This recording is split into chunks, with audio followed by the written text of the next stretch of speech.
Samarqandda yashil iqtisodiyotga o'tish, raqamli texnologiyalar va qishloq xo'jaligini barqaror rivojlantirishda kadrlar salohiyatini oshirish mavzusida xalqaro ilmiy-amaliy konferensiya o'tkazildi.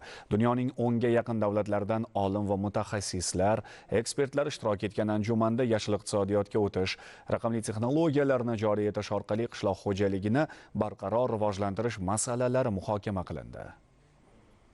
Tadbirda mamlakatimizda yashil iqtisodiyot bilan bog'liq loyihalarni amalga oshirish, ilg'or tajribalarni o'rganish va raqamli texnologiyalarni joriy etishni jadallashtirish, mavjud muammolarning yechimi bo'yicha o'zaro tajriba almashildi.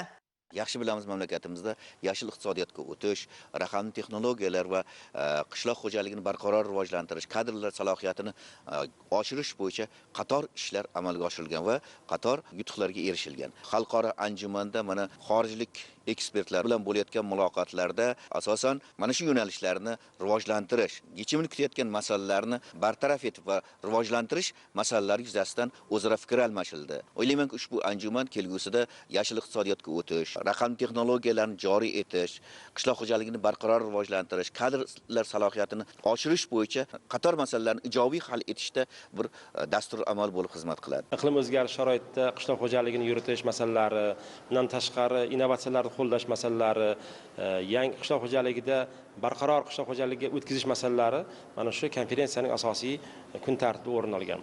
Yashil iqtisodiyotga o'tish juda ham zaruriyat bo'lib qolyapti. Sababi iqlimning o'zgarishi, suv resurslarining kamayishi, mana shu holatda qanday qilsak biz oddiy dehqon, oddiy o'sha fermer, demak o'sha bugungi iqlimning sharoitlariga adaptatsiya bo'ladi degan masala qo'yilyapti. Mana shu masala uchun bo'lgani uchun demak kun tartibidagi masala juda ham bir dolzarb hisoblanadi.